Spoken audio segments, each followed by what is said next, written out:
All right, hello everybody. I'm here with Richard Osmaston from New Zealand, who has been peddling the resource-based economy down under there for quite a few years now.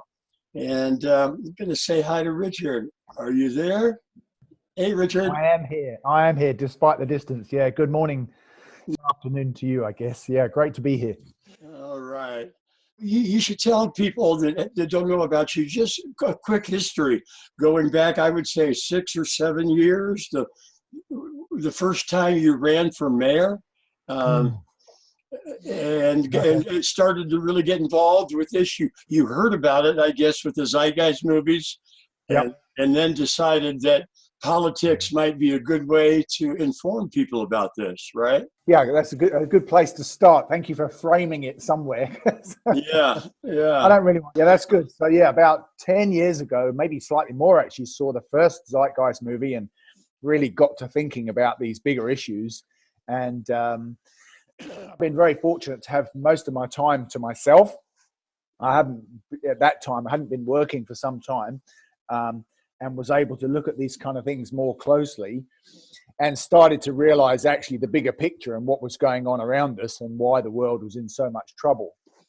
So for some years, I kind of processed the material, and I had a little stall that I put together, and I did school presentations, and I made um, presentations at festivals and conferences and things like that I hosted as well. But nobody really came very much, and we got a lot of mileage out of it, but not much traction, if that makes sense. And we tended to be presenting to the converted and we're not really reaching the people that I wanted to get through to. And then in 2013, we had the local elections here, which are for councillors and for city mayors in New Zealand, and they come around every 3 years. And it seemed to me that this kind of material should really be on that platform now. You know, the kind of issues that these representatives are dealing with are exactly what we're talking about. So it seemed a great opportunity to put our kind of material on a different stage, on a different platform, and hopefully get some exposure to people on the whole further up the food chain, shall we say. And I mean, of course, I didn't win, so I ran for mayor for the city of Nelson in 2013, and had an amazing run actually. And probably the most profound takeout from that experience was that although I came last, there was only 4 candidates. We got a huge amount of exposure, and it helped to consolidate the fact that we're probably on the right track. yeah, And in fact, we're sitting on a lot of solutions here as the world finds more and more problems, you know. And yeah. conventional politics, conventional economics, really, it's actually making it worse. They're getting nowhere near anything like solutions. So it makes our kind of solutions that much more profound and that much more needed. And as we're finding over time, that much more accessible. And the biggest takeout from that election process was the fact that our material stood up to any interrogation, any questioning. And whereas a conventional politicians, and I mean, don't get me wrong, I think they're generally very well meant, you know, they're trying to do the right thing. But when they are addressing problems, it's always a very delicate balancing act. And they have to be very careful not to offend the group that's going to lose from some action that they are proposing. Whereas, of Yeah. course, we're looking at a win-win solution where there are no losers at all. In fact, every entity, every person, even millionaires, I mean, they'll be much, much better off with a resource-based economy that we're talking about. And of course, the poor will be much better off, as will animals, nature, the environment, Yeah. everything wins. And of course, we've never seen a societal transformation like that in all of human history, where something changes and we see only winners. Every Yeah. change before has had some winners and some losers. Right. You were able Yeah, to reach so many more people when you're yeah, in the middle of an election.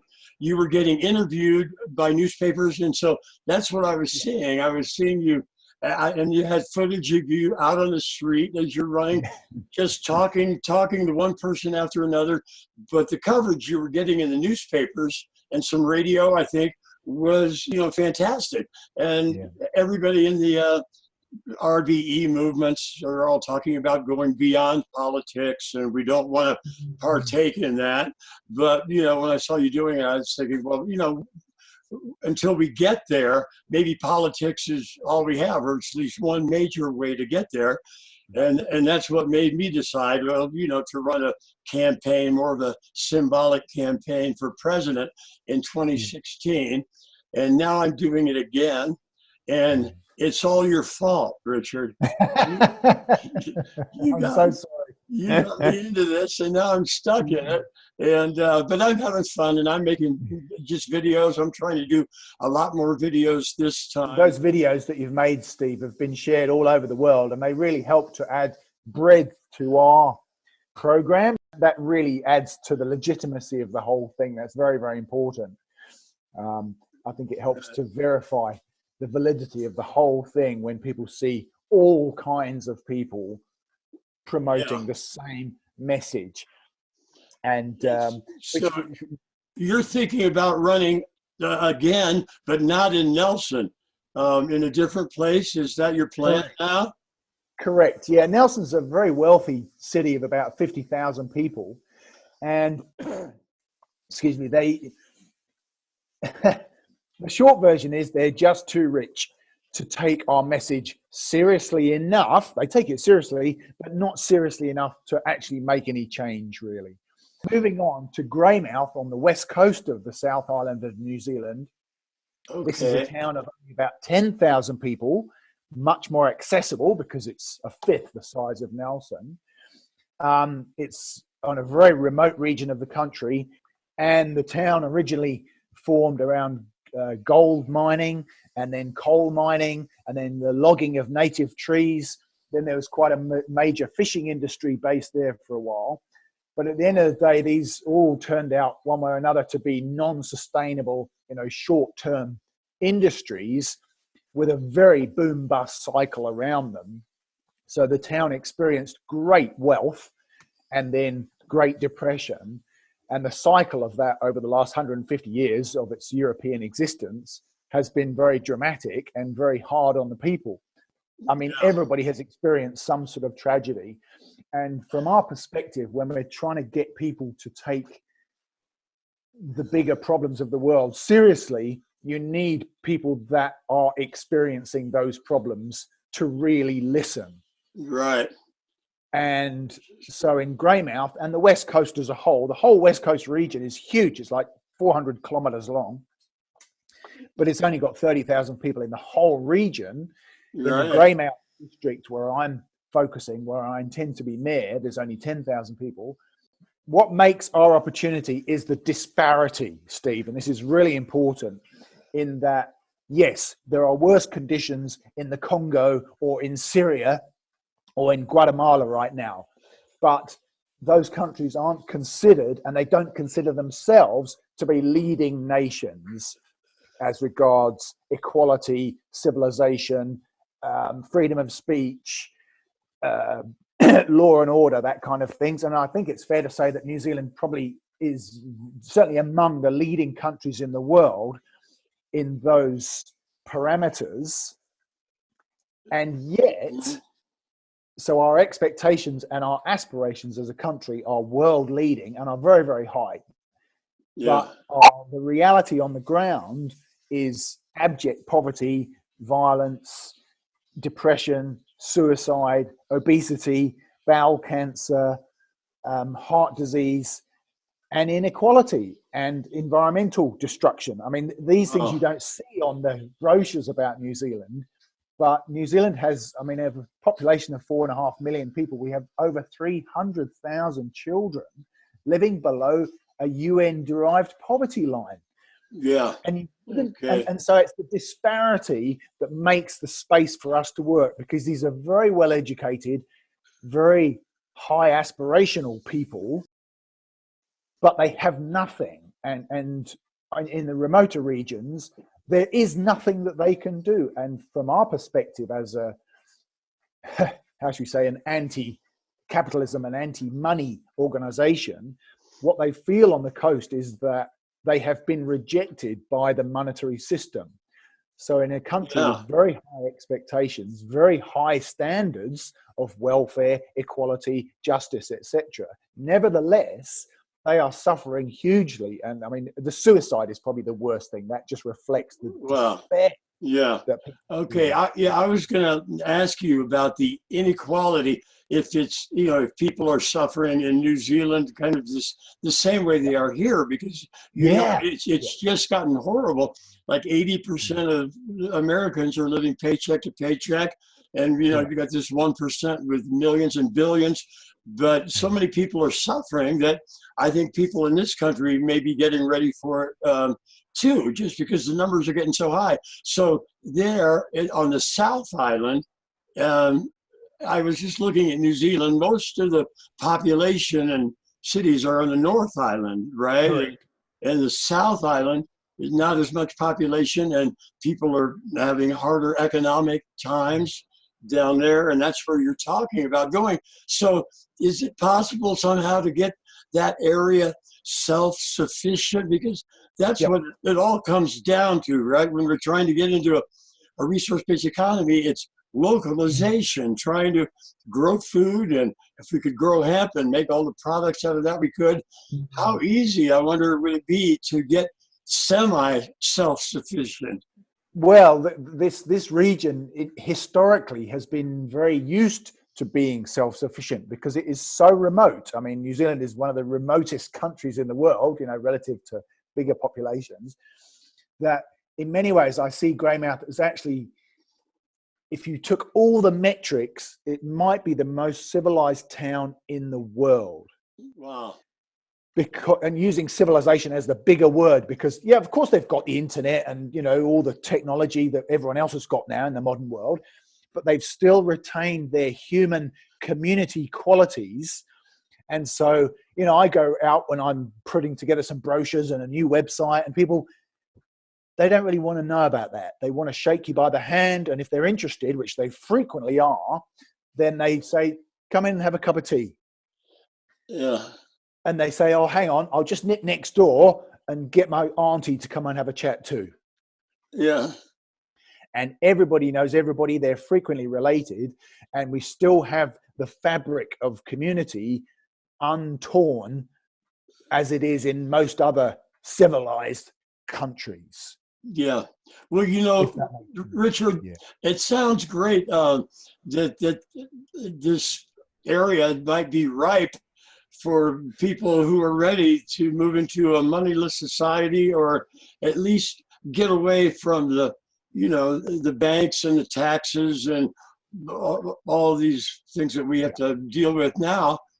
And it would be great if something like that could start on the South Island, and then people on the North Island would see what's going on down there and might get interested in coming along. Who knows? You've hit the nail on the head, but they don't have to physically do it because, again, New Zealand, tiny country, handful of million people, everybody's connected.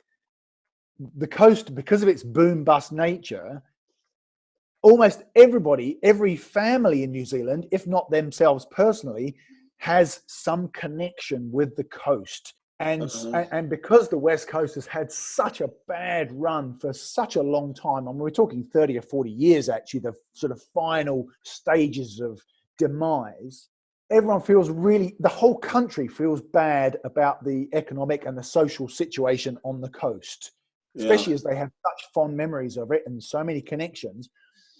And it's kind of the leading region of the country as regards deprivation and decay, and everyone's desperate to do something about it. You've got the answer.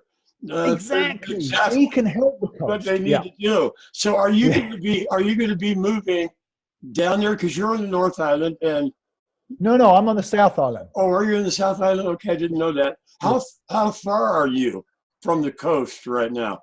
But it's about 100 kilometers to the west coast. Yeah. 100 kilometers. And you have got some good transportation to get there. I saw pictures of the bus. So you've got Right. a big bus that you bought, the New Zealand Institute of the Resource-Based Economy, NZI, Precisely. RBE, have RBE will travel now. Yeah. That's Yeah. great. I can't Yeah, wait. yeah. Well, there's a whole bunch of things come into work here, and so I actually finished work on Tuesday. I finished my job as a motor mechanic. Henry and a few other colleagues are going to be looking after the house for the winter. My daughter's just on her way back from Europe now. She'll be taking care of the farm, and that frees me up to take the bus, which is just parked over there, Yeah. down to Greymouth as a campaign bus and also as my mobile home, to be completely flexible, to basically spend the next 3.5 months talking nothing but resource-based economics. I don't have to go to work. I don't have to look after the house. I don't have to look after the animals, nothing. I'm just going to go and do RBE full-time. And as you said at the beginning, Steve, and this kind of nicely sews it up, during election time, people want to hear from you. They want you to knock on their door. They want to read a leaflet. They want to talk about the future, about organization, about governance. It's the time for it. The rest of the time, people are too busy, but politics allows you into people's houses to talk about the future.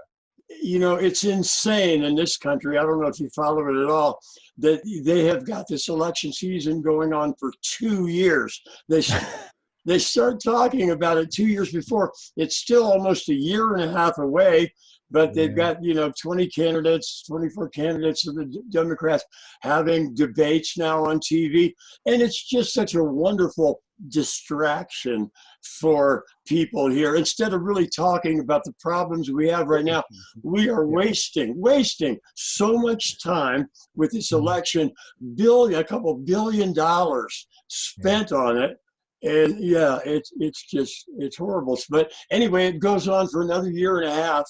We'll have time to check back in with you quite a few times along the way, because I know people are going to be interested, because a lot of people are going, where is a resource-based economy finally going to get off its feet and get going?